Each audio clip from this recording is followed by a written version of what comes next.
राज्याचे माजी मुख्यमंत्री व सध्याचे विद्यमान उपमुख्यमंत्री एकनाथजी शिंदे हे माझे पहिल्यापासून गुरु होते।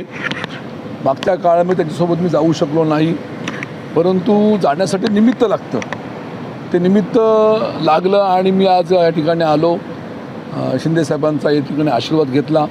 आजच्या ह्या बैठकीमध्ये माझ्या जिल्ह्याचे पालकमंत्री उदयजी सामंत, विद्यमान आमदार किरण सामंत असा आम्ही एकत्र बसलो। आमच्या मतदारसंघासंबंधी जिल्ह्यासंबंधीच्या ज्या आवश्यक ज्या चर्चा होत्या त्या ठिकाणी झाल्या आणि सर्व चर्चा ह्या सकारात्मक झालेल्या आहेत आणि त्यामुळे अत्यंत मला वाटतं सामंत बंधूसुद्धा आणि मी सुद्धा अत्यंत समाधानी आहे। आम्हा सर्वांना शिंदेसाहेबांचा आशीर्वाद आवश्यक आहे। भविष्यातल्या कालखंडामध्ये आम्ही एकत्रपणे हातात हात घेऊन संपूर्ण जिल्हा असेल, महाराष्ट्र असेल, आम्ही एकत्र काम करणार असं त्यांना आम्ही अभिवचन दिलेलं आहे आणि उद्या सर्वांच्या उपस्थितीमध्ये माझा पक्षप्रवेश होईल, त्याबद्दल मी अत्यंत समाधानी